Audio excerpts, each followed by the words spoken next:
anotaciones. ¿Vos trajiste anotaciones? No, yo lo traje de toda mi memoria.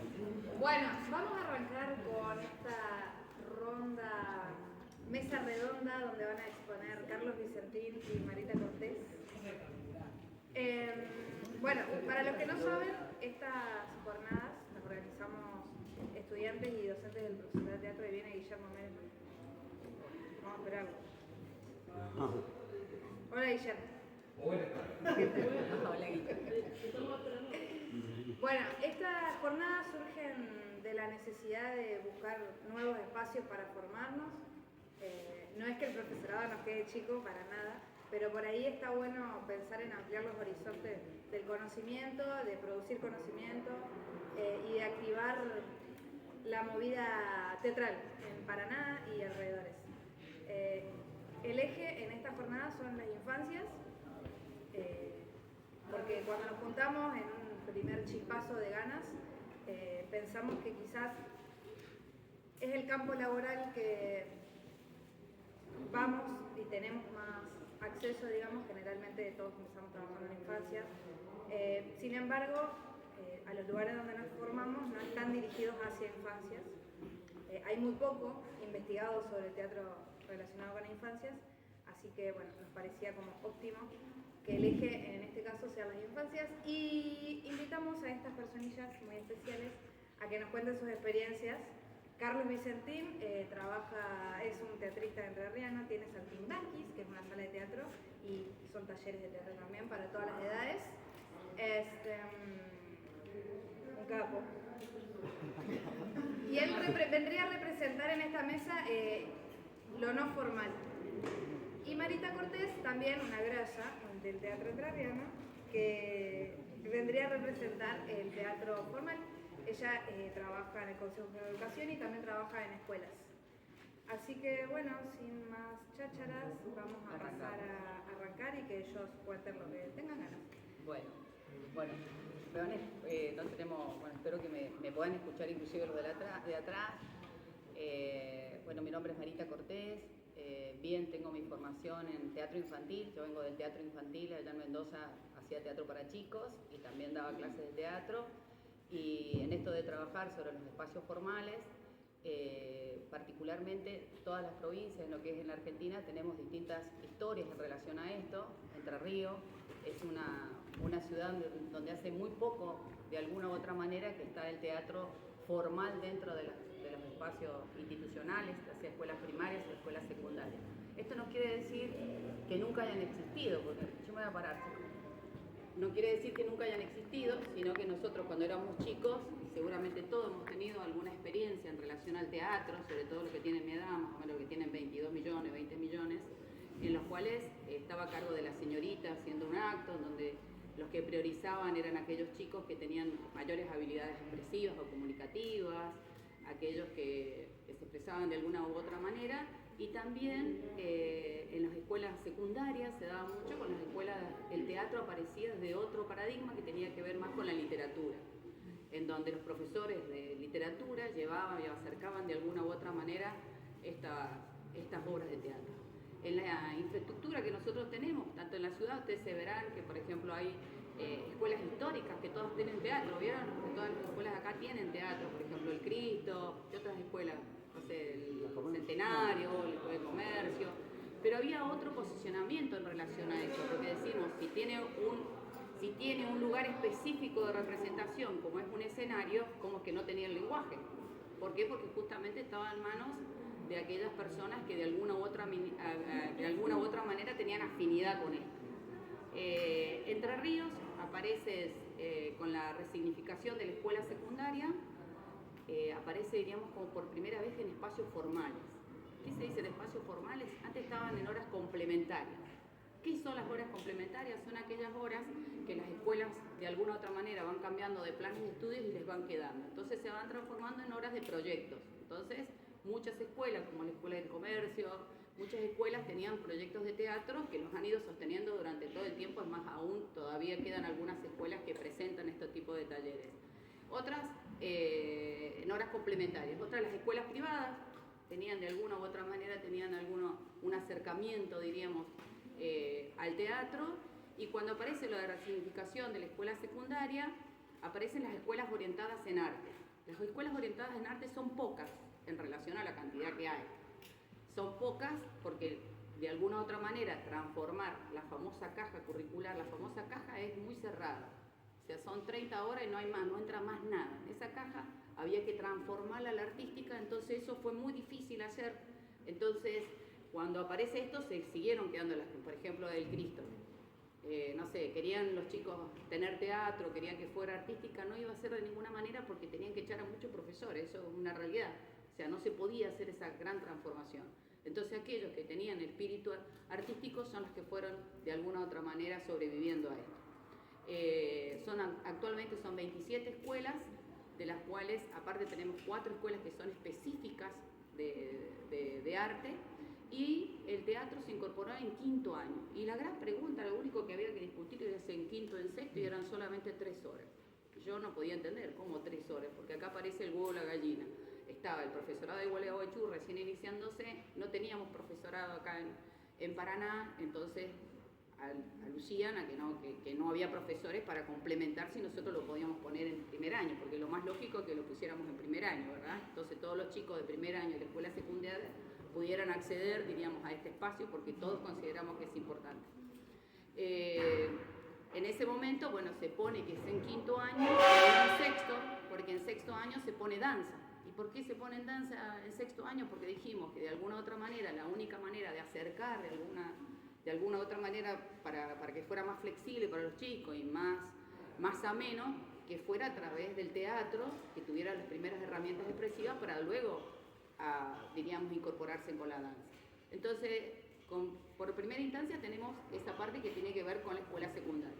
Y en las escuelas primarias, la primera vez, diríamos, que aparece el espacio específico, si bien nosotros tenemos la ley federal, diríamos, tenemos a nivel nacional, diríamos, tenemos la 111, que es una resolución que fue armada a nivel federal, diríamos, donde todas las provincias mandaban sus representantes, diríamos, de cada zona, para poder armar los famosos NAP. Aquellos que dan clases saben, todos tenemos los NAP. Esos NAP fueron construidos por hacedores culturales, hacedores teatrales, que se juntaban 2 veces al año a realizar esos NAP.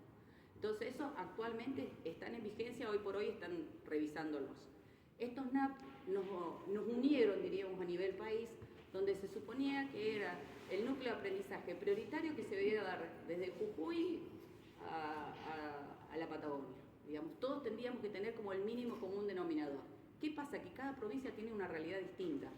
O sea, Entre Ríos, recién en el 2012, aparece el espacio formal de teatro en primaria, aparece con las escuelas Nina. Eran 12 escuelas, de las cuales 7 escuelas eligieron este proyecto. Todas las escuelas Ninas, que hoy por hoy son 133 escuelas, de las cuales estamos nosotros presentes en 79 escuelas, siempre ha habido si nosotros nos ponemos a ver el número, somos muchos, diríamos, muchos, somos más del 50%. Hemos tenido llegar a tener 90 escuelas, o sea, hemos estado muy presentes. En estos últimos 3 años se ha replicado un poco y ha bajado un poco, diríamos, la cantidad de propuestas. Estas propuestas, ¿cómo se dan? Las primeras que la eligen son los equipos directivos. Los equipos directivos plantean de alguna u otra manera si es factible el lenguaje. Nosotros desde la coordinación artística, siempre se les ha hecho capacitaciones o acercamiento de por qué es importante que una escuela tenga el área de teatro. Ahora últimamente salió una circular, que es la circular 9. Esa circular 9 se reorientó de nuevo a las escuelas ninas porque si bien son pocas, son complejas en cada uno en su institución. Son complejas porque son algunas que son muy alejadas. Por ejemplo, La Paz tenemos la particularidad de que tienen mucho teatro, pero no hay ningún profesor dando las horas de teatro. Son todos maestros, o casi todos maestros. Tenemos lugares en donde no llegan, que si yo Isla de Ibicuy es muy difícil, o sea, hay lugares en donde realmente es complicado. Entonces, a partir de ahí, nosotros tenemos este espacio formal, donde recién ahí arranca nuestra historia, diríamos, nuestra historia real, de decir, bueno, cuando vos tuviste las primeras horas en este nivel, vos te creías que ibas a hacer todo, que ibas a arrancar, ibas a trabajar sobre especificidad, y cuando llegas ahí te das cuenta que es otra cosa. Y lo que tiene que ver primero que es un espacio formal. En este espacio formal tenemos reglas como todos tenés que hacer un acto a veces, tenés que hacer planificaciones, tenés que evaluar, tenés un montón de actividades que van por fuera, diríamos, de la actividad misma que es la práctica teatral dentro del aula. Entonces, hay muchos profesionales, muchos colegas, aquellos que me hago cómplice de que me encanta, o sea, nos encanta planificar, nos encanta estar, pero hay otros que en realidad trabajan más como desde lo intuitivo, desde otro lugar que no quiere decir ni mejor ni peor, al contrario, necesitamos de esa energía o de ese irrumpimiento que tienen que tener estas escuelas estáticas. Así que por ese lado, diríamos, nosotros nos encontramos hoy en una situación donde ha habido una baja en relación a la cantidad, no solamente la cantidad de escuelas que han elegido teatro, sino obviamente la cantidad de profesores. Sabemos ya de público conocimiento de que, bueno, que esto es esta gestión, lo que pone el ojo, diríamos, o su objetivo mayor tiene que ver con la estadística. O sea, si no le da la estadística, trabaja mucho por estadística. Entonces, una de las cuestiones que se solicita es que hayan 15 chicos por aula para armar un agrupamiento. Antes no, había otro posicionamiento en relación a eso, porque las escuelas ninas, recuerden que estaban hechos para chicos en zona vulnerable, chicos en donde están carentes de las cuestiones culturales y muchos problemas económicos. Bueno, en este sentido se las ha tomado todos por igual y en realidad lo que se pretende es concretamente que respondan a un formato que en algunas comunidades les va a servir, en algunas comunidades nos está trayendo muchos problemas porque estamos quedando muchos sin trabajo concretamente, porque al haber menos agrupamientos hay menos trabajo y menos horas. Yo creo que el segundo semestre, si creen que todo ha pasado o no ha pasado, el segundo semestre va a ser peor, porque en realidad como que nos siguen pidiendo la estadística del tema de los agrupamientos. En relaciones a la escuela formal, si hay algo que en la experiencia o la poco o nada que uno pueda llegar a tener, es que nosotros somos los abanderados cuando entramos a una escuela de seducir de alguna u otra manera a ese que tenemos adelante. Porque seguramente ni el director ni los colegas saben algo del teatro, o saben poco, o saben lo que se imagina el común denominador o el inconsciente imaginario. Ay, nosotros vamos a hacer y entonces vamos a hacer la obra de teatro. Y no, en realidad nosotros somos los que le tenemos que contar a este director, a este docente, a estos colegas de que no es así, para qué estamos y por qué somos importantes. Y encontrarnos también en ese lugar nos permite saber que nosotros no somos los exclusivos, nos permite saber que nosotros somos una parte más y tenemos que estar en función de eso. Y nosotros tenemos que ser conscientes de eso. Y que a veces no nos sucede eso. A veces creemos que lo nuestro es lo más importante, obviamente que tiene que ver con la pasión, entonces damos por sobreentendido algunas cosas y no es así. En este lugar, por ejemplo, hace 2 gestiones concretamente está el ojo muy puesto en la alfabetización. Y vamos con la alfabetización. Entonces tenemos todos los proyectos que recibimos, todos dice la alfabetización, no sé qué, el teatro, la alfabetización, o las emociones positivas. Entonces, todos estos es como que no estamos como perdiendo el eje inclusive. O sea, creo que está bueno esto, porque como que perdemos el eje. El eje es decir, nosotros vamos a enseñar este lenguaje, este arte. No voy a enseñar la alfabetización. La alfabetización va a ser de alguna u otra manera un recurso. Nosotros, ¿por qué tenemos que saber los procesos de alfabetización? Simplemente para darle nombre y apellido a lo que nosotros hacemos en nuestras prácticas, nada más. Y cuando venga el docente, decir, mira, yo estoy trabajando esto que te puede llegar a servir a tu proceso, nada más. ¿Por qué? Porque nos hemos encontrado que ahora los docentes no los mueven a los pibes, los tienen escribiendo, hemos vuelto como un paradigma viejo.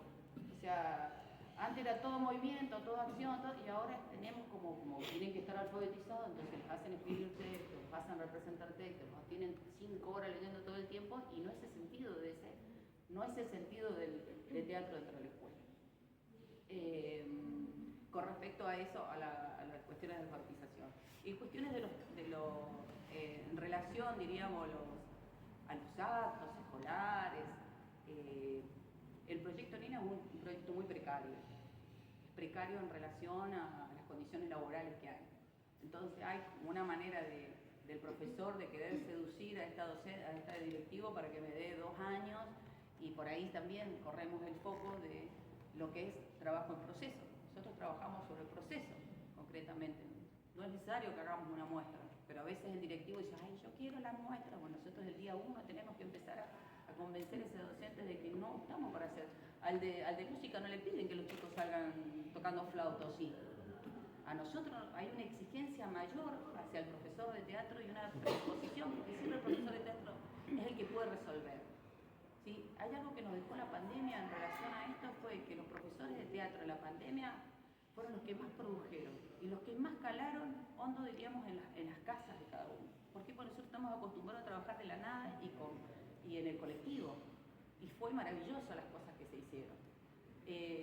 Hoy por hoy estamos en una situación, sobre todo los directivos, como hay un clima, no sé si un clima, pero sí esto de la alfabetización es como una preocupación contundente que hay en todos los ámbitos del nivel primario.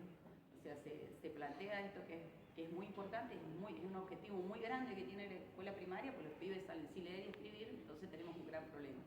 Entonces todas las áreas, todos tienen que estar abocados a todo esto.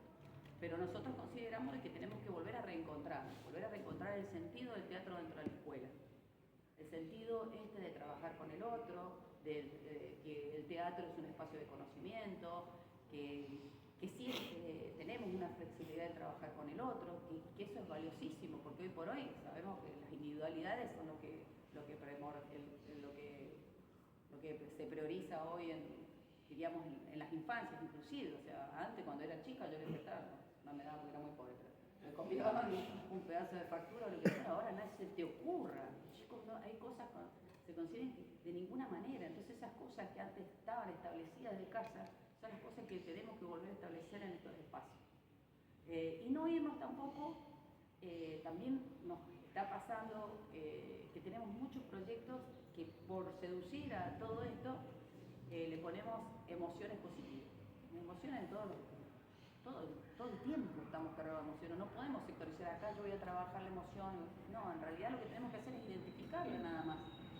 Pero no más que eso. O sea, nosotros trabajamos un poco más con las emociones porque movemos el cuerpo, por lo demás, pero el de matemática, el de lengua, les pasa todo lo mismo, el de educación física inclusive. O sea, nosotros no somos los responsables de eso. Eso es transversal a todos los espacios, como es la ESI también. La ESI es transversal a todos los espacios. Nosotros sí, porque tenemos sobre la mirada, tenemos una concepción del cuerpo, tenemos una concepción del otro, y por eso nosotros es mucho más fácil trabajarlo, editar. Pero no quiere decir que es propio solamente mío. No tengo teatro para tener eso, no tengo teatro para trabajar las emociones, no tengo teatro para trabajar la alfabetización que necesita la CENI. Tengo para construir ficcionalidades, para construir historias, para trabajar el cuerpo, la voz. Entonces, creo que desde ese paradigma, desde ese lugar que agradezco enormemente estos espacios, porque en realidad creo que nos tenemos que volver a encontrar en eso. Y como que estamos hablando todos como de lo mismo, pero en distintas sintonías. Como que tenemos que volver a sintonizar qué es lo que queremos nosotros dentro de estos espacios. ¿Ya está escrito todo? Sí, ya está escrito. Ya está escrito en la 111, está escrito en la 5010. Lo que tenemos que hacer es revisarla y ver qué es lo que tomamos de ahí, qué es lo que tomamos con fuerza. Porque a veces nos pasa que, no sé, vamos a un llamado, nos sacan porque no cuajó el proyecto, y por ahí el proyecto es válido. Entonces nosotros tenemos que impugnar, y sí, tenemos que impugnar, tenemos que empezar a hacernos fuertes desde ese lugar. Nosotros sí, yo siempre recibo quejas, pero son todas cosas informales. Son cosas informales. Decir, bueno, no, mira, porque aquel llamado se lo armaron para que aquel lo tomara. Impugnalo. ¿Por qué? Porque nosotros necesitamos hoy por hoy armar huellas. Porque nosotros, la pregunta de todos es ¿por qué no estamos en el nivel primario, como la señorita de arte visual o la de música? No vamos a estar porque no estamos dentro del diseño curricular. No lo estamos, nosotros estamos en un proyecto del 2012.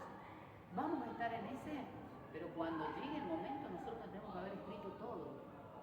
Nosotros tenemos que marcar todos los antecedentes, tenemos que hacer estas ponencias que tenemos, las tienen que escribir, tenemos que hacer historia para cuando llegue ese momento tener todo armado. Porque eso no se hace de un año a otro, se hace rápido. 1, 2, 3, ¿tienen? Listo, hay que poner y andar. Y son decisiones políticas. Eso también hay que entenderlo, que son decisiones políticas. Las decisiones políticas se vienen de abajo hacia arriba también, se vienen de las distintas instituciones. Yo creo que hoy por hoy la UAD tiene un gran compromiso con respecto a todo, al teatro dentro de las escuelas, porque está alargando profesores y no estamos teniendo trabajo. Entonces, Entonces eso de alguna u otra manera van a incomodar, son intereses que se van a rozar en algún momento. Hay alguien que lo va a tener que destrabar en este momento. Y ahí tenemos que estar nosotros. Así que bueno, ¿qué quieren preguntar? No, ¿Vos sí. sí? Bueno, gracias, Marita. Después de que termine la exposición Carlos alias Vicente, vamos a abrir la ronda de preguntas para poder dinamizar la cuestión. Le damos un aplauso a la Marita.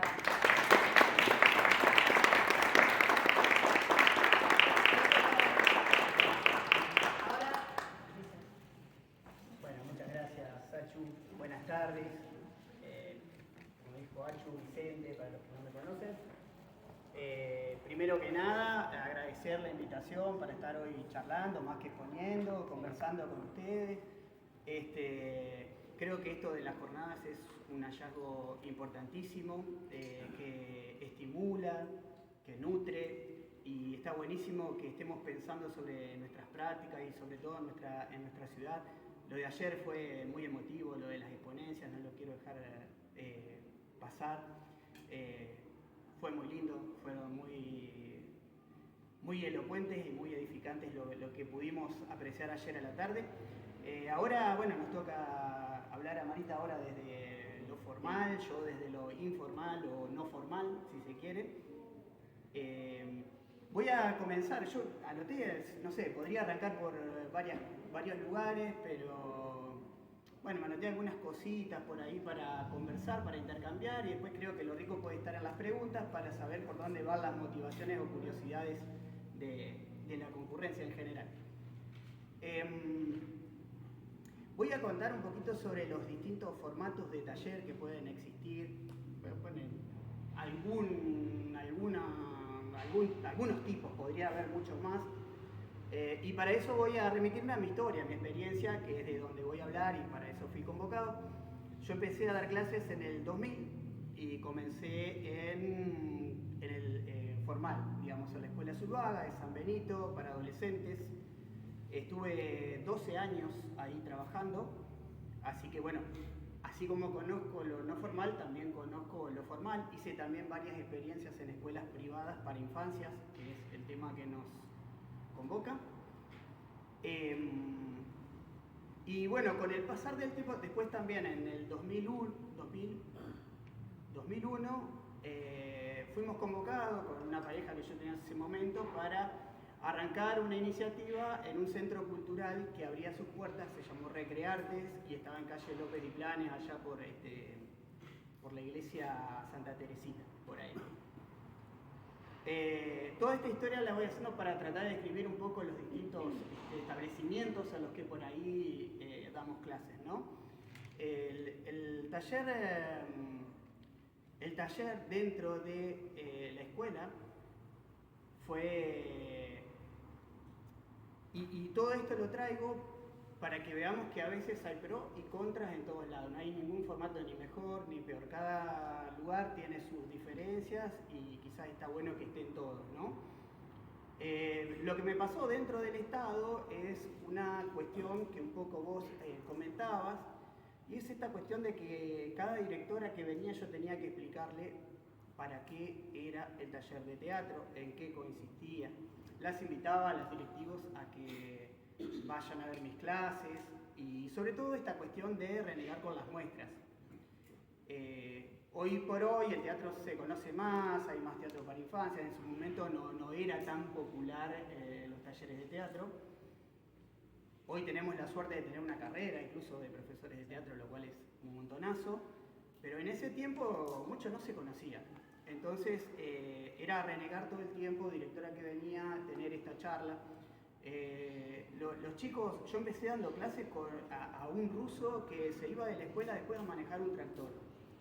Y querían que muestre teatro, digamos. Era una cosa, a mí me parecía absurda. Igual, de todas maneras, yo siempre estuve abierto a las muestras, a realizar muestras.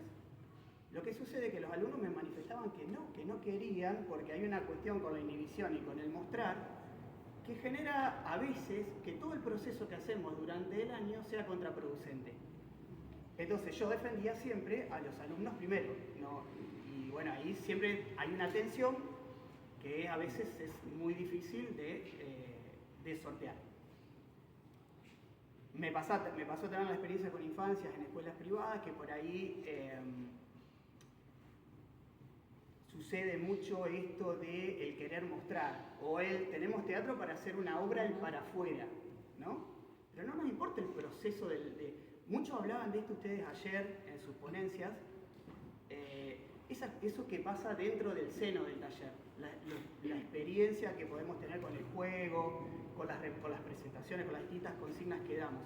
Y a veces ponerlo en una muestra es contraproducente.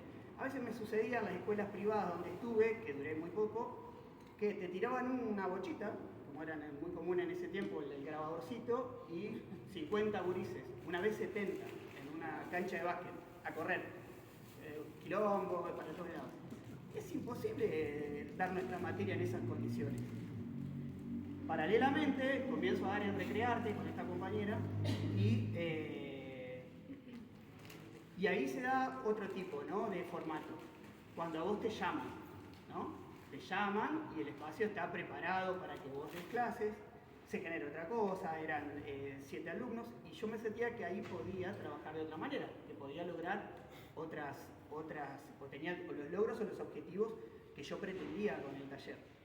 Eso fue creciendo, después yo me separé de esa chica, después les cuento el chusmerío. Lo importante es que esa chica no quería seguir con el taller y lo seguí yo. Ahí me voy a la Sociedad Friulana, ¿no?, de Paraná, que no es la que es hoy, la Sociedad Friulana. Entonces, también, formato en el que no está todo acondicionado para dar teatro, ¿no? También tiene sus pros y sus contras, porque tenés el espacio, yo puedo dar sin andar peleándome con la directora, pero también por ahí dependés de que esté el tipo que te abre la llave. Estas cosas nos deben haber pasado a más de uno, ¿no?, en nuestro hacer. Que llegás y está todo sucio, o no sé, me pasaba que estaban los hombres jugando al truco, y venía olor a cigarrillo, grito, ¿me entendés? No era el lugar más acorde para estar con chicos. En el 2003 me voy a la sala Metamorfosis, ¿sí?, que estaba en ese momento en calle Perón, después se fue a calle 9 de Julio, y ahí empezamos a trabajar con los chicos, pegamos re buena onda, la verdad que impresionante cómo laburé en esa sala. Los talleres fueron creciendo, vas incorporando edades, va creciendo todo. Pero también por ahí dependés en esas cosas, no recuerdo si ha pasado o no, pero por ahí dependés que en una de esas la sala se usa para algo y vos te tenés que ir. Y a la vez tenés un compromiso con los alumnos, con los asistentes. Entonces todas esas cosas también siguen todavía sin lograr una comodidad específica. Hasta que, bueno, después en 2010 me voy a la sala y alquilé una sala.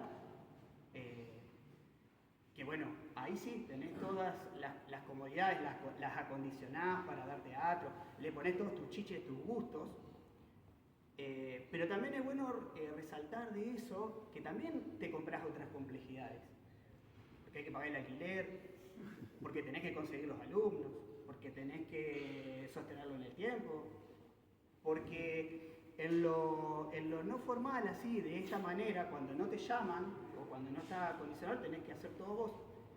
Tenés que empezar a pagar monotributo, tenés que empezar a involucrarte con los papeles, tenés que ser vos el ordenanza, tenés que ser el técnico. Si algo se rompe, lo tenés que reponer. Hay todo un montón de otras cosas que sí, mejoran para dar clases, ¿no? Pero después hay que sostener todo eso. Eso por ahí está bueno. Y después, yendo a mi modo de dar clases, al taller, yo encontré en lo no formal lo que no encontraba en el Estado. No quiere decir que, como decías vos, no quiere decir que sea mejor ni peor. Es donde yo me sentí cómodo y donde sentí que podía responder a mi modo de ver el teatro y de enseñar el teatro, que correspondía con mi ideología, ¿no?, de lo que yo quería lograr con el teatro. Y bueno, después todo fue creciendo, nos fuimos al espacio propio, y de alguna manera se fue construyendo más o menos un espíritu que compartimos con el resto de los profesores que dan clase allí, y que de alguna manera funciona como una especie de laboratorio de exploración, de creación. Es decir, nosotros no elegimos mostrar espectáculos, no trabajamos con alumnos, no realizamos espectáculos, porque la búsqueda va básicamente por otro lado, va por proponer actividades que funcionen como laboratorio, como experiencia, para explorar, para buscar. Y en mi caso, por ahí lo que suelo proponer son disparadores. Es como si uno tirase una piedrita al río y ver qué sapito hace, ¿no? O cuántos sapitos. A veces esos disparadores funcionan muy bien, otras veces no, como nos pasa siempre cuando proponemos actividades. Pero a mí me pasa que me gusta generar como cierta identidad con el grupo, cierta comodidad, no perder la diversión y ver qué tenemos para contar, o sea, en este caso las infancias, pero también funciona lo mismo para las otras edades, qué cosas nos motivan para contar, para explorar, para crear, ¿sí? Y ese es un detalle que por ahí no encontraba en los lugares formales. Es una tranquilidad sumamente gratificante para mí el encontrarme con esas realidades y me he sentido cómodo. Nosotros optamos por la modalidad de muestra, que la modalidad de muestra lo que tiene es que por ahí te permite mostrar de alguna manera más distendida. El espectáculo por ahí ya empieza a enfocarnos en estoy hablando de lo que a mí me sirve y me hace sentir cómodo. No quiere decir que hacer espectáculos en las escuelas o en los talleres esté mal, todo lo contrario. Digo, por donde va mi búsqueda. Empezamos ya a pensar el taller pensando en el espectáculo y pensando en que no todos van a participar quizás de la misma manera. En mi caso siento que no respetamos los procesos de cada persona, en cambio en el taller sí, cada persona va dando de acuerdo a sus condiciones, todos participan de acuerdo a las posibilidades, y por eso optamos la creación colectiva como el modo de trabajo y la improvisación como herramienta fundamental. Obviamente todo a través del juego, ¿no? El juego como motivador.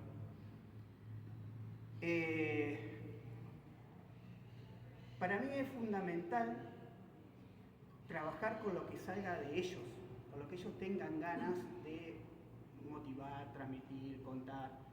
Y por eso, bueno, a veces las clases son muy dispersas, suelen ser muy dispersas, por ahí este modo, que por ahí, no sé, en lo formal está esta cuestión, ¿no? de las planificaciones, de la cosa, en mi caso no funciona eso. Entonces, la cuestión de contenido, yo me permito saltar en el tiempo, ir, volver, a veces retrabajar, y a mí eso me hace sentir muy, muy cómodo.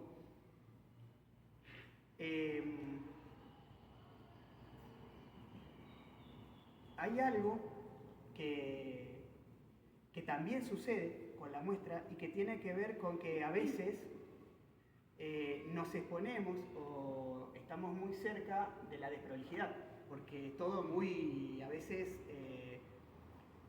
lo que yo intento con los alumnos, con los chicos, es que se parezca lo más posible a la clase y que tengan la tranquilidad que se tiene en una clase para liberarlos de presiones, que eso también me parece que el espectáculo lo lleva a un lugar de vivirlo con cierta presión. Siempre que nos vamos a mostrar en público vamos a tener un grado de presión, porque nos estamos exponiendo. Pero me parece que el grado de muestra un poco los despoja de esa presión, de esos nervios, de esa carga, de estas cosas de que si vas a ser el protagonista, que si le diste... Más bien vivirlo como lo vivimos a las clases habitualmente. En clima de juego. A veces también lo que te permite esta cosa de la muestra es trabajar y mostrar los ejercicios que trabajamos. Porque para mí lo fundamental del taller nunca lo podés mostrar. Lo fundamental del taller está en la clase, está en lo que se da en la experiencia. Y es muy difícil poder mostrar eso. Sí, está bueno como experiencia, mostrarse, da cierta habilidad. Pero incluso porque para mí el taller es es mucho más que la formación artística. Yo siempre tomo que a veces hay gurises que vienen para ser artistas, que vos los ves y vos decís, este pibe va a ser artista. Pero hay algunos que no. Y van por diversos motivos. A veces los mandan, los terapeutas están mandando mucho últimamente. Qué sé yo, lo manda la mamá porque es súper extrovertido, al otro porque es tímido. Entonces tenés como una realidad bastante variopinta ahí, en la cual, bueno, atendemos como las distintas realidades y ese proceso va de alguna manera intentando generar transformaciones no solo artísticas y estéticas, sino también personales. Y el día de mañana los gurises podrán elegir qué hacer de su vida con un poco de bagaje artístico para el lado que quieran ir. Porque yo creo que el arte es una herramienta que nos acerca muchísimo a la felicidad. A veces no hay que confundir esa felicidad a veces con falsas creencias de esto, ¿no? Del reconocimiento, de la fama, de ganar algún premio o de llegar a cierta prosperidad, de ser el reconocimiento, ¿no? En general. Sino más bien hay otra felicidad que es mucho más interesante, que es la de poder contarnos, la del poder manifestarnos, encontrarnos es decir, apropiarse no de lo que el arte te pueda dar, sino de lo que el arte como herramienta nos pueda ayudar a hacer, a contarnos, ¿no? A conocernos. Y digo esto porque a mí el arte también me salvó. Yo vengo de una escuela técnica y... Claro, yo salí de la escuela técnica, era un termo, literalmente era un termo, porque a veces la sociedad te prepara para los oficios, para la prosperidad económica, como que está sobrevalorado el saber, el conocimiento más del lado racional, ¿no? Y en nuestro caso salimos sabiendo soldar muy bien y arreglar cosas eléctricas y demás. Ahora en lo humano, ¿viste? Entonces yo creo que el teatro es una herramienta que está muy propensa a cambiar, a transformarnos, a ser muchos más humanos. Ayer en la ponencia contaban eso y a mí me parece sumamente lo del títere, Marce, lo del jardín, con esta cosa también, ¿no? De ponernos a veces, de corrernos del lugar de profesor, esto que vos contabas, y sí, me ha pasado 1000 veces. Él contaba de a veces de cuando aprendió cómo a dejarse llevar y que los gurises vayan armando la clase. Y muchas veces pasa eso. A veces hay que saber escuchar más, acompañar.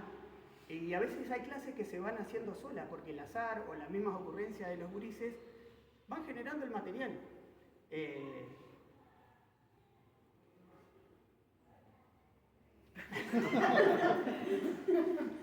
A mí me pasa todo lo contrario.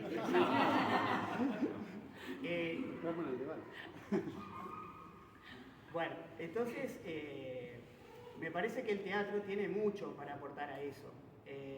A mí el teatro, como les decía, a mí me salvó. Yo cuando conocí el teatro me volví mucho más humano, más sensible, encontré cosas que antes no tenía. Y me hubiese encantado encontrarlo en la escuela. Por eso creo que el teatro en la escuela es recontra importante. La ESI lo mismo, o todas las materias que nos lleven, no que las materias solo nos ayuden a garantizarnos lo económico, sino a ser mejores personas, a generar mejor comunidad, a generar lugares de mayor amorosidad, de alguna manera a crear un clima más amoroso a nosotros, más humanos, en fin, no sé cómo describirlo, digamos, sin repetir las palabras, pero creo que esa es la felicidad, digamos, porque sí, podrás tener un montón de cosas después, pero si está vacío, digamos, como que... Entonces, ponele, eso que a mí me pasó, yo intento y ojalá lo pueda transmitir en mis clases. Por supuesto que no es fácil y no sé qué pasará. A veces no sabemos lo que logramos con nuestras clases, Pero bueno, un poco el objetivo principal es ese. Y para eso, por ahí, usamos como, en el taller, proponemos como diferentes herramientas. A mí hay cosas que me gustan mucho, que es, no sé cómo estoy de tiempo, si me estoy extendiendo mucho, pero... Bueno, por ahí, para la modalidad de clases, a mí me sirve mucho repetir como algunos rituales, generar cuestiones que los chicos se sientan con determinada identidad con el espacio. En esto es, por ejemplo, juegos que se repiten, juegos que inventan ellos, rituales.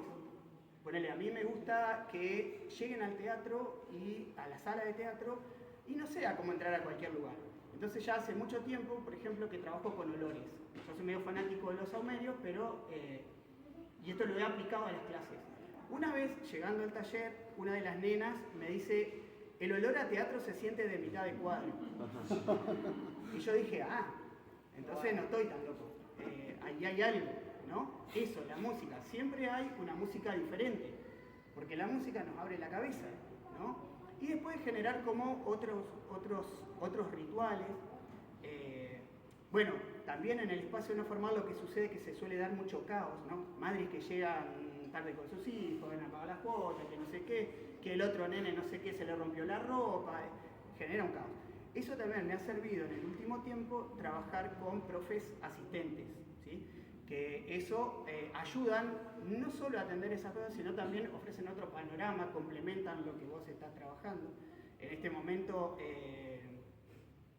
tengo la suerte de compartir el espacio con dos personas que quiero muchísimo, que son Kachi y Achu, dos personas magníficas que tengo la suerte ahora de compartir con ellas y que, bueno, eso ayuda un montonazo a complementar. Y ayuda más porque ellas vinieron de chiquititas al taller, entonces conocen todo el espíritu de cómo funciona, todos los secretitos del espacio. También ciertos rituales que se suelen dar, porque para mí es muy importante, en esto de los talleres viene esta cuestión que es muy fuerte en nuestra educación de transmitir conocimientos, ¿no? De venimos a repetir o establecer esquemas que tienen que repetir o a los que tienen que adaptarse, y a veces está bueno escuchar a los gurises. Entonces hemos generado como rituales, por ejemplo, le llamamos el rincón del chisme, ¿no? Entonces se juntan ahí y cada uno tiene los chismes de la semana. ¿Qué chisme puede tener un nene de 8 años, 11? No importa eso, lo que importa es de lo que uno empieza a jugar con eso, ¿no? Por ejemplo, esto podría ser una gran herramienta de detección de cosas que anden por ahí, ¿no? A las cuales podemos atender de otra manera. Por ejemplo, en la escuela tenemos el respaldo de profesionales, qué sé yo, la MOI, la acompañante terapéutica, la psicopedagoga, que podés trabajar. En nuestro caso, bueno, podemos hablar con los padres y otro tipo de cosas. Pero es una linda herramienta, ¿no? Para laburar.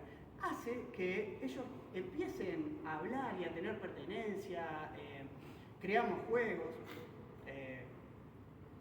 Bueno, un poco eso quería contar, pero bueno, por ahí si surgen de preguntas.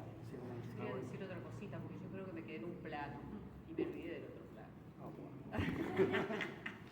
Yo hablé más del plano formal y del lugar en donde yo trabajo, que tiene que ver con el consejo, pero también en el trabajo, hace muchos años trabajo en escuelas privadas, en escuelas públicas también he trabajado.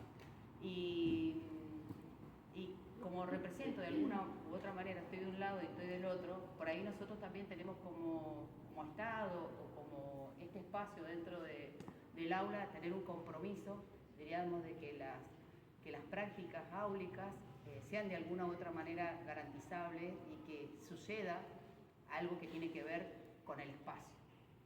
No sé si soy muy explícita, pero con esto quiero decir que nosotros sí, a diferencia de TENTE, sí tenemos estas planificaciones y estas planificaciones son orientaciones, porque si cada uno en distintos lugares va a hacer lo que uno considera o cree importante del espacio, hay una heterogeneidad impresionante, porque cada uno es único y repetible.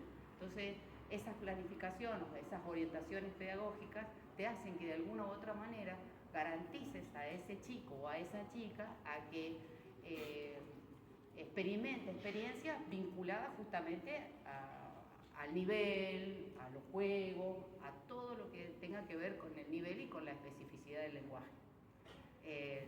Parece raro que se pueda llegar a decir o que se tiene que escribir, pero a veces, qué sé yo, no sé, aquel que tiene, por ejemplo, afinidad con el títere, y seguramente sus prácticas áulicas van a estar atravesadas por los títeres.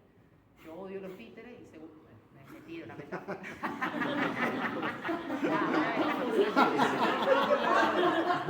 Si yo odiaría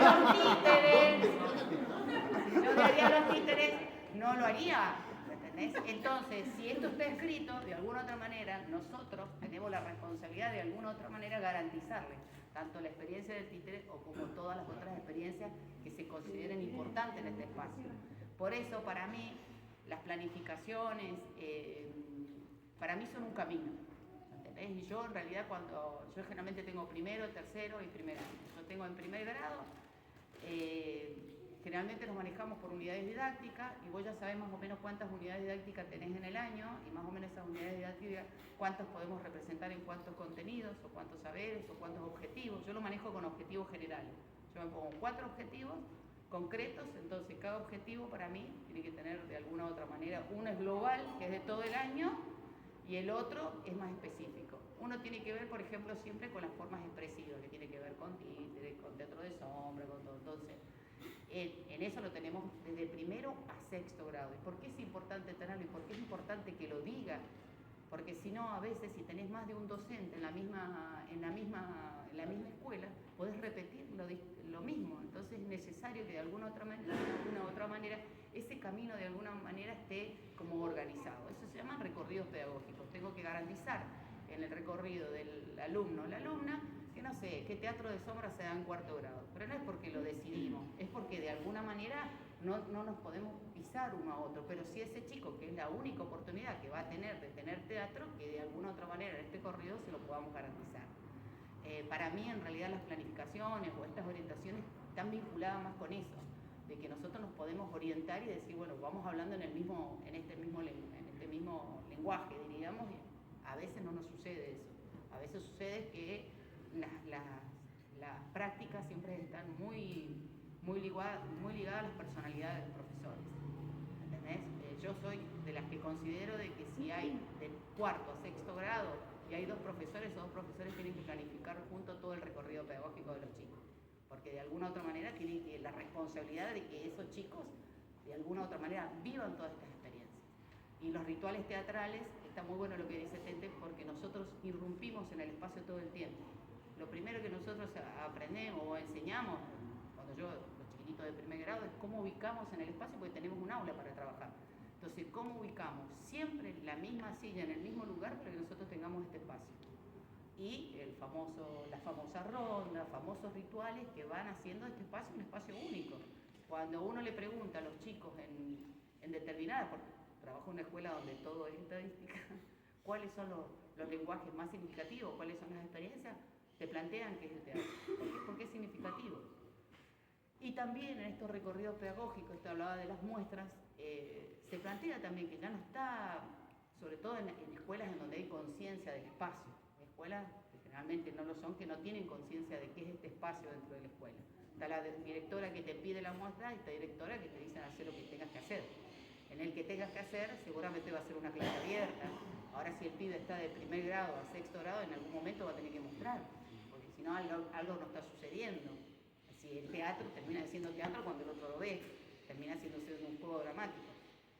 Entonces eso nada más. Que en relación a eso, sí, él, por ejemplo, en lo formal y no formal, en lo formal sí es necesario porque no es una persona, son varias personas que tienen que de alguna u otra manera dar ese lenguaje, y si cada uno tiene su rollo personal es un lío bárbaro, es por eso. No sé qué más. Bueno, Abraham.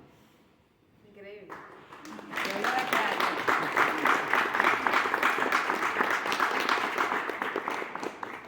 Abrimos la sección preguntas. Una para Tete. Vamos con el señor Guillermo Mella. No, para retomar un poco esto que contaba de los chismes, ¿no? Le interesa. Es un poco perturbador. Porque en general, digo, tenemos como una idea negativa de los chismes. Vos lo traías como un plano positivo, que era piola, digamos, lo que habías pensado también, y se ve lo que había salido de la práctica. Pero no me quedaba, digamos, un chisme, no sé exactamente si es algo que pasó o no pasó en lo real. En todo caso, los participantes de los talleres les dan libremente, digamos, a ese chisme entidad de real o no real, o cómo es. Sí, mirá, es una forma de hablar y de... Es tener la palabra y ser protagonista en el fondo, más allá del chisme. Y el chisme generalmente son reales, son siempre lo que quieren contar. Es más, por ejemplo, hay algunos que evidentemente son reales y otros que son totalmente inventados, porque, qué sé yo, viene uno y dice, no sé qué, hoy la maestra se fue descompuesta, o por ejemplo, hoy los chicos de séptimo tiraron una bombucha en el patio. Y la otra dice, mi director agarró una manguera y lo regó a todos. De esas cosas suceden. Ahora nadie se ríe, Como un disparador para la comunicación. Sí, exacto. Ablanda, nos hace sentir protagonistas. Bien. Allá teníamos una pregunta. Hola chicos, buenas tardes. Hola. Quería hacer una consulta, Vicente. No he podido participar por razones de salud en las otras disertaciones de lo que ya lleva el evento, pero quería saber si hicieron referencias a los inicios del teatro paranaense, de las infancias de la década del 60, de la década del 50, del 70. Si se nombró, por ejemplo, el Teatro La Tacuarita de Perla Caruchet, al cual pertenecí con 13 años, junto a Gatti Resónico, 13 años tenía, y junto a Javier Luque Toledo. Justo ayer hablamos. No, porque es un gran honor saber eso para mí, porque Perla Caruchet tenía su teatro La Tacuarita acá en Paraná y se dedicaba a hacer textos casi que del folclore argentino, principalmente el norteño, donde personajes eran Sachapuma, todos los animales de la selva autóctona argentina. No, ¿vos estuviste en Caperucita Azul? No, estuve en ese del Sachapuma, en la escuela Centenario actuamos, en el salón del Colegio Centenario. Y ahí estuvo Javier Luque Toledo, que ahora vive en Chaco, y Gatti Resónico, eran chiquititos. Porque había que esperar tener 14 años para ingresar a la escuela de música, que en ese tiempo era Escuela de Música y Artes Escénicas Constanzo Carmiño. Bueno, ese dato le va a servir mucho a Guille, que justo ayer... Había que tener 14 años cumplidos. Nosotros ahí teníamos 12, 13 años, faltaba un poquito. Entonces íbamos después al taller de Carlos Tiel. Y otro teatro importante que tuvieron, de teatro callejero, pero muy bueno en las animaciones, el de Eduardo y Carlos Vila. Carlitos Vila, que trabajó en Cultura Municipal, con su hermano Eduardo, eran excelentes animadores, que el Instituto Nacional del Teatro llevó a las animaciones a valorarlas como funciones. Eso fue acá en los últimos tiempos. El instituto valora las animaciones de un cumpleaños como si fueran funciones. No sé si ustedes están sabiendo. Eso, el Instituto Nacional, me puse muy contenta, porque yo también fui animadora de cumpleaños en aquellas épocas. Solita íbamos a hacer las animaciones y con títeres, íbamos con títeres también. Había gente mayor de 90 años que nunca en su vida había visto un títere.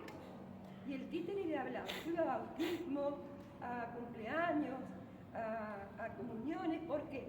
Y no hacía propaganda. A veces a un cotillón llevaba mi teléfono, pero ¿por qué no hacía propaganda? Porque en esa función yo me salía, che, ¿podés venir para acá? ¿Cómo no? Usted me traslada a mi teatrito en el auto, en la parte de arriba del auto, usted que me facilita el transporte, yo voy. Y así anduve por todo Paraná, haciendo el teatro de títeres de Norma Sánchez. Y bueno, por eso, Eduardo Vila y Carlitos Vila son un importante referente del teatro popular, animaciones infantiles en nuestra ciudad. Quería, por lo menos, indicarlo, nombrarlos. Qué bueno. Lo compartí y aparte justo ayer se habló de todo eso. De hecho, varias cositas que nombraste ayer se nombraron la ponencia. De hecho, Guillermo Mereman, esa persona que esté sentada, probablemente la conozcas, es una persona que se dedica mucho a la investigación y está ahora mismo ahondando un poco más en eso, así que está bueno.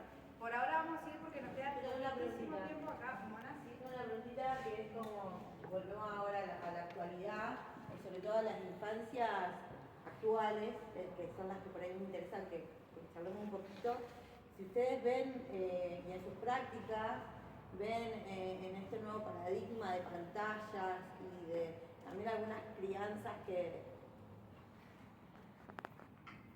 ¿cómo decirlo? Bueno, allá hay mucho hippie donde yo vivo, hay mucho hippie y yo hippie también, o sea, no tengo nada contra el hippie, pero hay mucha libertad malentendida, como falta de límites. Entonces se les llama crianzas respetuosas y en realidad es nunca decirle que no.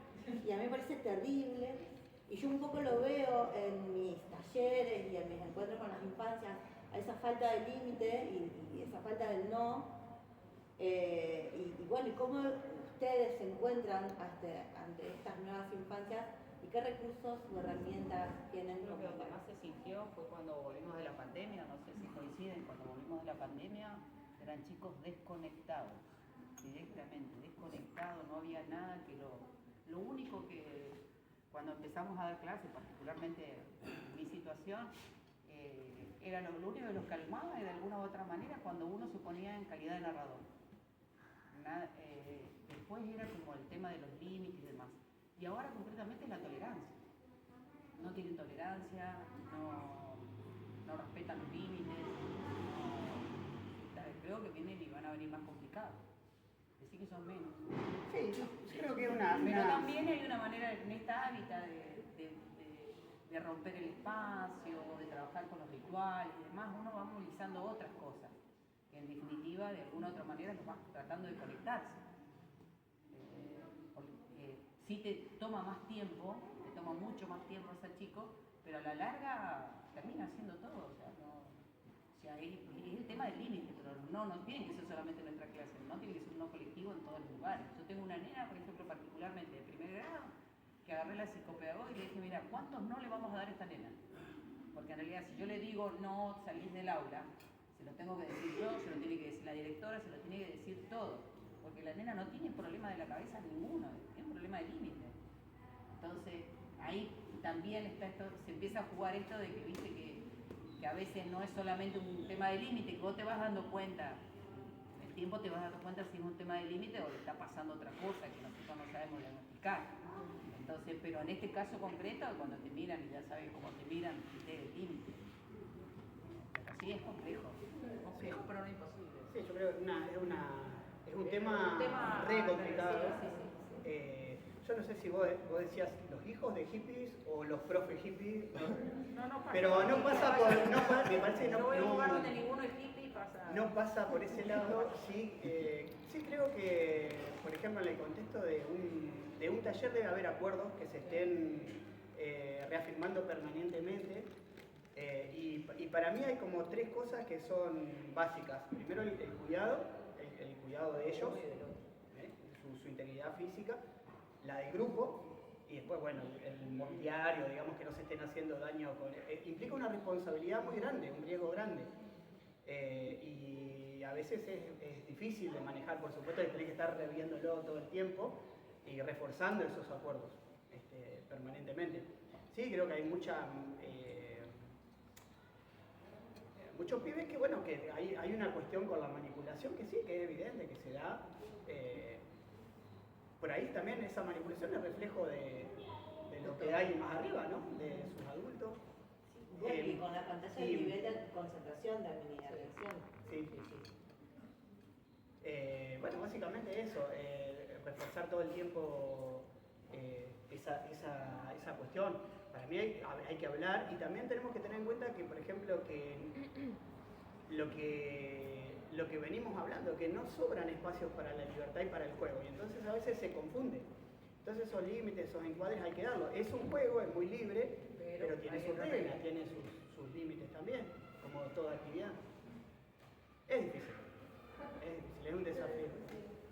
Sí, en la educación argentina, los docentes, hablo de la escuela pública o privada también, no está preparado el docente para tener un chico hiperactivo o un chico un poquito más lento en su capacidad de comprensión de la realidad.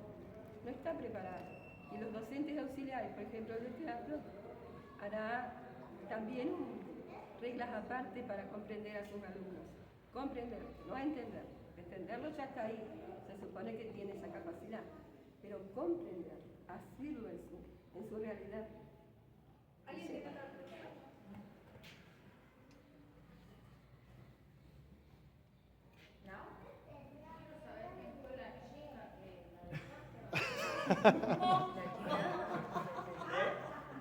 ¿Por qué te separas?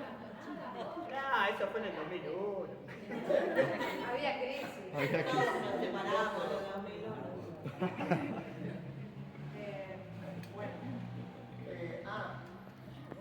No, pero una cosita nomás. Aclarar que cuando estamos ya sea dentro de un espacio formal o no formal dentro de la educación, cuando damos teatro, muchas veces también nos piden que todos participen actuando.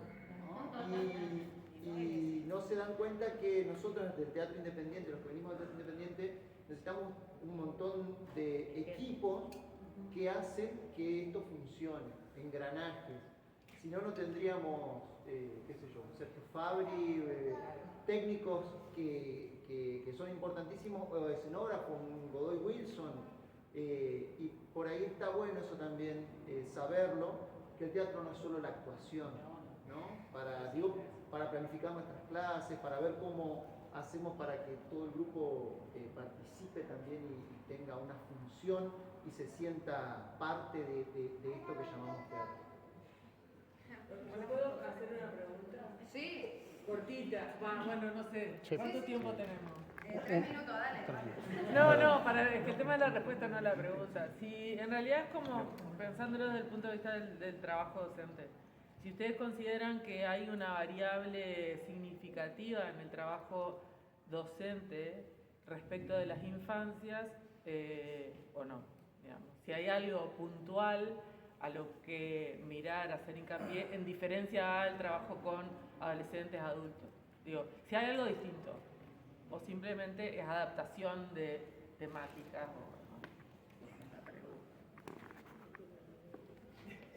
Sí, lógico que hay variantes. Mirá, incluso yo he escuchado muchas veces que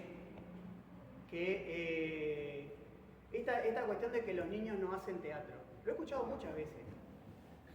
Tuve una anécdota una vez, justamente ahora que vamos a ver a la biblioteca, hay una actividad que hacíamos con la biblioteca y vino un tallerista de clown, se quedó en casa. No des nombre. No pasa nada, es un amigo. Bueno, yo pensaba justamente en esa premisa. Y bueno, paraba en casa, nos tomamos el cole, nos vinimos a la mañana para ver el taller y me dice, empezamos a hablar de nuestras prácticas, qué sé yo, y dice, bueno, claro, pero vos lo ponés a jugar, ¿no? ¿Cómo a jugar? Sí, dice, sí, total, los gurises no hacen teatro. Y ahí lo miraba, ¿viste? Se bajó en el kilómetro 1 el vago y bueno, pero ¿cómo que no hacen teatro? No sé de dónde viene ese preconcepto de que los gurises no hacen teatro. Hacen teatro dentro de lo que pueden hacer y con sus condiciones, por cómo están pasando por su etapa. Lo mismo los adultos mayores. Por supuesto no le va a pedir a los adultos mayores que hagan teatro acrobático, porque cada uno hace con la edad que está pasando, digamos. Eso es una cuestión muy lógica. Pero ¿cómo que no hacen teatro? Y sí, o sea, hay una cuestión que es mucho más... pero los gurises tienen una cuestión que es maravillosa, que va de la mano con lo que decía hoy. Esta cosa de que a veces la escuela te prepara de una manera mucho más racional. Y los gurises están más despojados. Entonces tienen una capacidad para rescatar la esencia del teatro que quizás de adultos no la tenemos. Son mucho más flexibles. ¿Y los adolescentes? ¿Cuál sería el objetivo? Cerremos porque... Si querés cerrar la pregunta, María. No, que creo que lo importante es saber como docente qué afinidad tenés. También, porque es donde más te vas a sentir identificado, donde más le vas a dar. Entonces, trabajar con adolescentes es re difícil en espacios formales. En espacios no formales, por ahí va el que quiere, entonces tiene un interés porque ya tiene un poco más de gusto, ya no es como el niño. Pero en los adolescentes, sobre todo quinto año, yo me imagino que debe ser como un poco más heavy, porque en realidad es para todos, es poner este conocimiento digamos, al servicio de todos, y es como más complicado porque hay una cuestión corporal que los atraviesa, una cuestión de vergüenza y de cuestiones que si no están trabajados desde niños es como más complicado. Pero hasta el primer año se han venido trabajando, es muy interesante. Y yo creo, confío mucho en esto de decir, bueno, uno tiene que saber como docente a dónde puede ir a dar clase. ¿Entendés? Si yo me puedo trabajar con adolescentes, si es de mi mayor gusto, si me siento más identificada con los chicos, con los abuelos, en el campo, no en el campo. Yo creo que eso es muy importante porque nosotros somos todos potentes, pero tenemos que sabernos dónde. ¿Entendés? Bueno, les invitamos a... Un aplauso, un aplauso. Un aplauso.